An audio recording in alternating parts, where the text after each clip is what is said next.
आज या पंचायत समिती वर्धा अंतर्गत तालुकास्तरीय स्टाफ कार्यशाळा आणि या कार्यशाळेला उपस्थित कार्यक्रमाचे अध्यक्ष म्हणून माननीय समीर भाऊ देशमुख साहेब, तसेच यशवंत महाविद्यालय वर्धाचे प्राचार्य श्री गिरीश ठाकरे सर,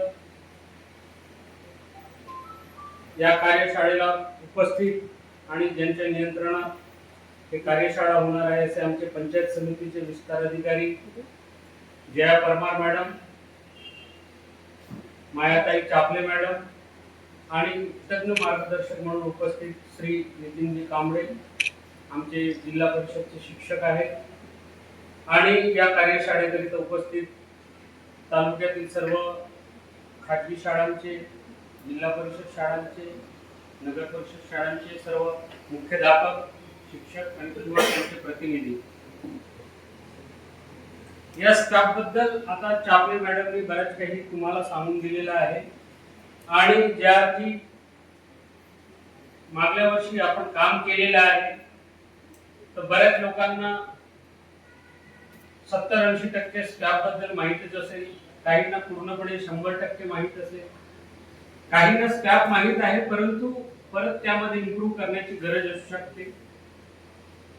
आणि त्यामुळे आपल्याला ही कार्यशाळा घेण्याची गरज पडलेली आहे की कारण बरेच जणांचे प्रश्न आहे, कुणी स्वतंत्रपणे कॉल करून विचारतात, कुणी मेसेज करून.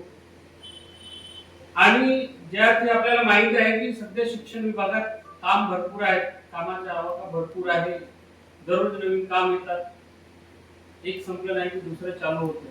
परंतु स्टाफचा उद्देश हे आहे की वर्षभर तुम्ही जे केलेलं आहे, शासनाने शिक्षण विभागाने ज्या तुम्हाला निर्देश सूचना दिलेल्या होत्या, मग ते तुमच्या अकॅडमिक विषयी असो, शाळा व्यवस्थापन विषयी असो, किंवा तुमच्या काय म्हणतात स्टाफ बद्दल, आस्थापनेबद्दल असो, या सर्व विषयांची पूर्तता शासन निर्देशाप्रमाणे तुम्ही केलेली आहे का, अंमलबजावणी केलेली आहे का, आणि या सर्व विषयांचा समावेश त्या स्टाफ मधल्या 128 मुद्द्यांमध्ये आहे. कारण एक शाळा चालवणं म्हणजे फक्त विद्यार्थ्यांना आपण वर्गात जाऊन शिकवणं, फक्त अध्यापनाचे काम करणं हेच नाही. त्याचबरोबर शाळा व्यवस्थापन सुद्धा व्यवस्थितपणे करणं आहे. त्यामध्ये काम करणारे स्टाफ कर्मचारी आहे, त्यांच्या बाबतही जे नियमानुसार कार्यवाही करायची आहे, शासनाने वेळोवेळी सूचना दिल्या आहेत, त्याचे काम करणं आहे. त्याचबरोबर वर्गाच्या बाहेर जे शिक्षण चालते किंवा एक्स्ट्रा करिक्युलर ऍक्टिव्हिटीज आहेत त्याही आपल्याला पूर्ण करायच्या आहेत. आणि ह्या सर्व गोष्टींच्या एक मुद्देसूद म्हणजे पॉइंट त्या स्टाफ मध्ये आहे.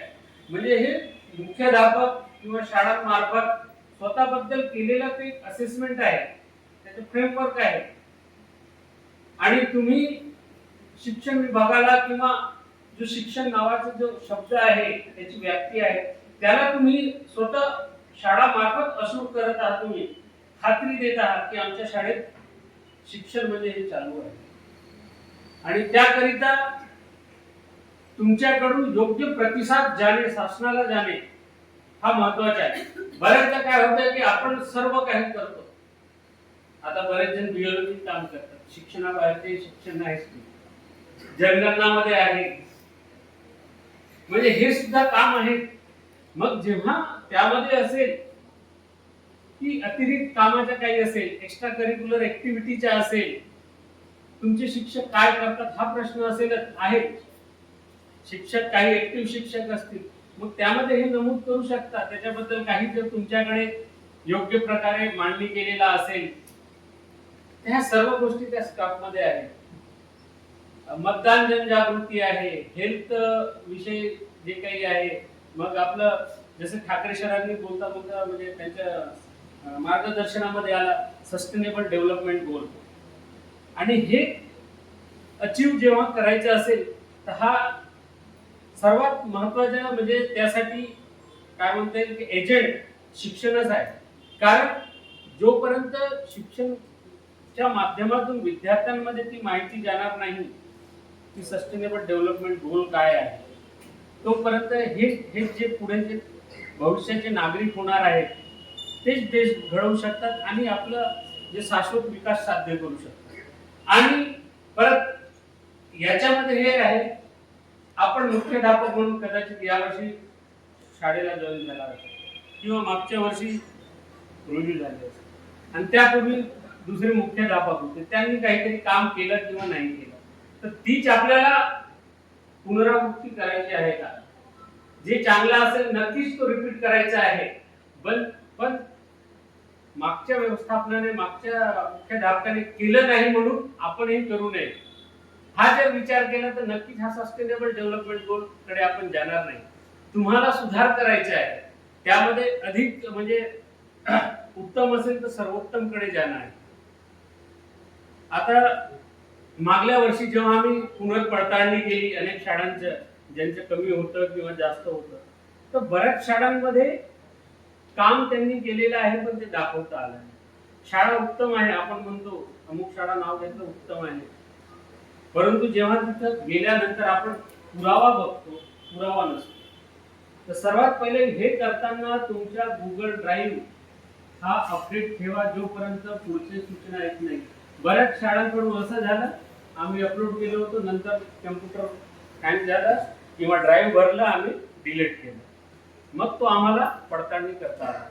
त्यामुळे याच्यासाठी स्पेशल जो लिंक एकच ड्राईव्ह ठेवा आणि त्यामध्ये ही माहिती जेव्हा रिव्हॅल्युएशन होणार, यंत्रणेमार्फत पुनर्मूल्यांकन होणार, त्यावेळेस तो अवेलेबल असणं गरजेचं आहे. कदाचित तेव्हा तो नसेलही तर मग त्याचे पुरावे तुमच्याकडे फाईलच्या स्वरूपात असायला पाहिजे. आणि आपल्याला वेळ खूप कमी आहे. ज्या मोठ्या शाळा आहेत, ज्यांच्याकडे जास्त स्टाफ आहे, त्यांनी काम विभागून द्या, परंतु हे करताना तुमच्या ड्राईव्हच्या लिंक एकच ठेवा, एकच ड्राईव्ह. बऱ्याच शाळांमध्ये असं झालं, आम्ही या गटाचं कांबळे सरांना दिलं होतं, त्या गटाच्या कुंभरे सरांना, त्यांनी वेगळी लिंक भरली, त्यांनी वेगळी, आणि मग तपासणी करताना तो ऍक्सेस कोणाकडे आहे हे कळतच नाही. त्यामुळे एकच ऍक्सेस म्हणजे एकच लिंक मध्ये पॉइंट देऊन मुद्दे देऊन तुमचे फोटो फोल्डर बनवा. आधी काम ते करायचे आहे, मग नंतर एकदा तुमचे 128 पॉइंटचे फाईल झाले, क्रमांक द्या आणि त्यानंतर मग अपलोड करताना आपलं जे काही 4 ऑप्शन आहे त्याच्यामधलं निवडलं आणि मग फोटो क्रमांक 1 अपलोड. हा करणं गरजेचं आहे. आणि जरी सध्या वेळ कमी आहे, राज्य स्तरावरच काम मागे आहे, तरी आपण राज्य सोबत तुलना न करता आपली शाळा, आपला तालुका, आपला जिल्हा कसं पुढे जाईल याचा प्रयत्न करावा. कालपर्यंत फक्त जवळपास 6% शाळांनी नोंदणी पूर्ण केलेली आहे, म्हणजे 94% शाळांनी अजून त्याबाबत नोंदणी पूर्ण म्हणजे स्टॅफचं पूर्ण अपडेट केलेलं नाही आहे. तर अशी अपेक्षा तुमच्याकडून करतो की या कार्यशाळेनंतर तुमच्या या कामाला गती येईल आणि आपण लवकरात लवकर 100% कडे वाटचाल करू. तर स्टॅफ बद्दल अधिक मार्गदर्शन होणार आहे. आणि मी थोडंसं आता आपले जे कार्यशाळेत जो स्टॅफचे विषय आहेत त्याला सोडून इतर विषयाकडे थोडंसं वळतो, कारण अनेक विषय आहे, पण महत्वाचा आता विषय आहे, सगळ्यांच्या मनात असेलच मी काय बोलणार आहे. शासनाने परिपत्रक काढलेलं आहे वार्षिक परीक्षेबाबत, आणि वार्षिक परीक्षा त्या तारखेनुसारच घ्यायची आहे. आता तुम्ही काय केले असेल ते मला माहित नाही, पण जेव्हा तुमच्याकडे यंत्रणा येतील तर त्या दिवशी तुम्हाला ती परीक्षा घेत असल्याबाबत दाखवायचं आहे.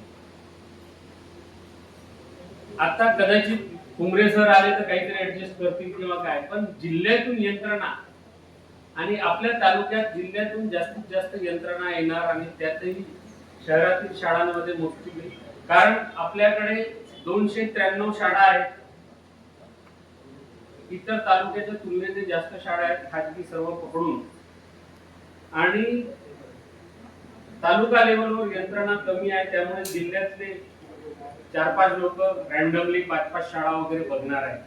आणि त्या परिपत्रकाचे पुनश्च वाचन करा. 2 दिवस आहेत, 2 दिवसात त्याची तयारी करा.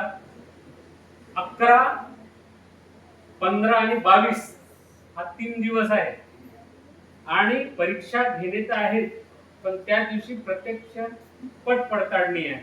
नेमकं म्हणजे तुमच्या शाळेतील विद्यार्थ्यांचे डोके मोजले जाणार आहेत, म्हणजे विद्यार्थी. आणि त्याकरिता मला वाटते भाषा विषय ठेवलेला आहे, मराठी, इंग्रजी आणि सायन्स साठी फिजिक्स आहे, गणित पण आहे वाटतं. कारण बाकी ऑप्शनल सब्जेक्ट मध्ये विद्यार्थी कमी जास्त असू शकतात, पण हे सब्जेक्ट आहे ज्यामध्ये 95-97% विद्यार्थी ते निवडलेले असतात. त्यामुळे त्या दिवशी यंत्रणा येणार, परीक्षा घेत आहेत का, किती बसलेले आहेत, आणि तो माहिती ऑनलाईन पोर्टलवरून अपलोड केले जाणार आहे. आजच मला आमच्या एका शिक्षणाधिकारी साहेबांचा फोन आला की अमुक शाळांनी परीक्षा घेतली आणि त्यांच्या काहीतरी वेगळंच चालू आहे, म्हणजे सुट्टी दिली.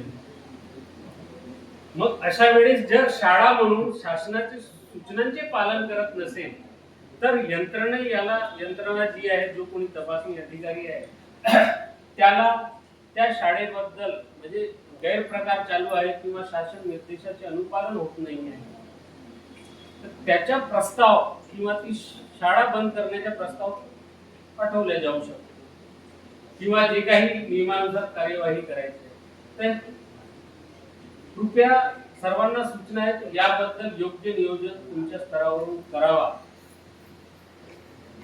सूचना असे आहेत यंत्रणेला की तिथं जाऊन विद्यार्थी मोजायचे आहे. कदाचित तुमची परीक्षा त्या दिवशी आपण वेगळी असू शकतो, परंतु यंत्रणा भेट देणार आणि विद्यार्थी उपस्थिती बघणार आहे. त्याचबरोबर आता जे 1 ते 8 आहे, खाजगी अनुदानित शाळा आहे,